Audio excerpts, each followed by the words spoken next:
O último tema que a gente estudou em Sistema de Informações de Marketing foi pesquisa de marketing. E essa é uma ferramenta tão importante que a gente vai dar uma ênfase a ela.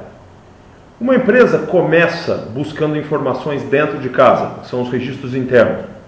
Se ela não consegue usar essas informações para tomar a decisão que ela quer, ela vai em busca de informações com baixo custo ou custo moderado no mercado, que é o que a gente chama de inteligência de marketing. Mas se ela não consegue ainda tomar essa decisão, ela precisa recorrer a uma ferramenta dirigida especificamente ao seu problema. Ela precisa ir para o mercado, planejar, coletar informações e tomar decisão com base em uma ferramenta desenvolvida exclusivamente para ela. Essa é a pesquisa de marketing. E quando você vai encaminhar uma pesquisa de marketing dentro da sua empresa, o importante é começar tendo em mente qual é o seu problema de negócio. Uma pesquisa, ela não é feita para recolher informações que sejam interessantes para a empresa, mas para recolher informações que ajudem a resolver um problema de negócio. Então, a primeira coisa que precisa estar clara na cabeça de um gestor de marketing ao fazer pesquisa é que problema de negócios eu vou resolver. Uma vez que esteja claro qual é esse problema, aí sim ele pode definir o objetivo. Com base no problema, eu defino o objetivo. Aí eu começo a tomar decisões sobre o desenvolvimento da pesquisa. Que tipo de pesquisa eu vou fazer, que tipo de coleta de dados eu vou usar e que tipo de instrumentos, se houver um questionário, como é que vai ser esse questionário. Isso é a fase de desenvolvimento da pesquisa em si. Depois que essas decisões foram tomadas, a empresa, o gestor, deve cuidar para que haja a coleta dos dados. E aí deve-se tomar cuidado para que essa coleta seja apropriadamente feita, para que não tenha erros, além dos erros naturais de pesquisa. O que é o erro natural? É o erro que decorre do fato da pesquisa usar uma amostra. Então é um erro de natureza estatística.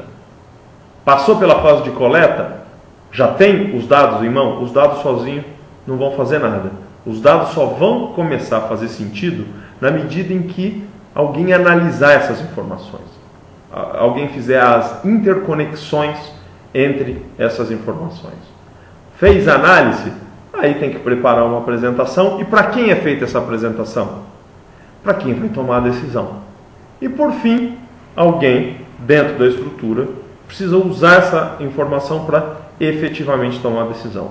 Se essa decisão não for tomada, se a informação ficar dentro da empresa como algo interessante apenas, a decisão não acontece e a função da pesquisa vai por água abaixo.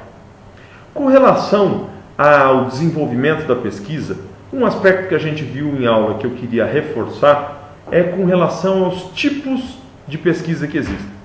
Vamos lembrar quais foram que a gente conversou em aula? Primeiro, pesquisa de observação. Na pesquisa de observação, eu observo, como o próprio nome diz, o cliente durante o processo de compra. Por quê? Porque existem coisas que o cliente não vai falar para você, porque ele não se lembra. Por exemplo, qual é o caminho que ele percorreu dentro de um supermercado, que ponto do supermercado acumula o maior tráfego. Isso o consumidor não sabe responder e você só entende observando. Outro tipo de pesquisa é pesquisa de grupo foco, que é um tipo de pesquisa que visa mais profundidade do que amplitude amostral, ou seja, a empresa conversa com poucas pessoas, alguns grupos com poucas pessoas, geralmente aí de 7 a 12 pessoas, para se aprofundar em um tema, entender motivações, entender por que o consumidor compra, gosta ou não gosta de algum produto. A gente está falando de profundidade em detrimento da amplitude.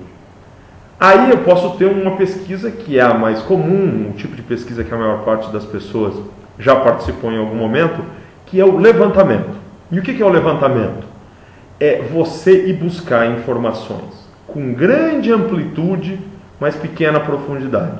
Quando eu estou buscando informações ligadas a hábito e comportamento, e não a atitude, eu geralmente lanço mão de um levantamento. No levantamento eu descubro que produto o consumidor compra ou não, que marca ele geralmente leva para casa, em quem ele vai votar.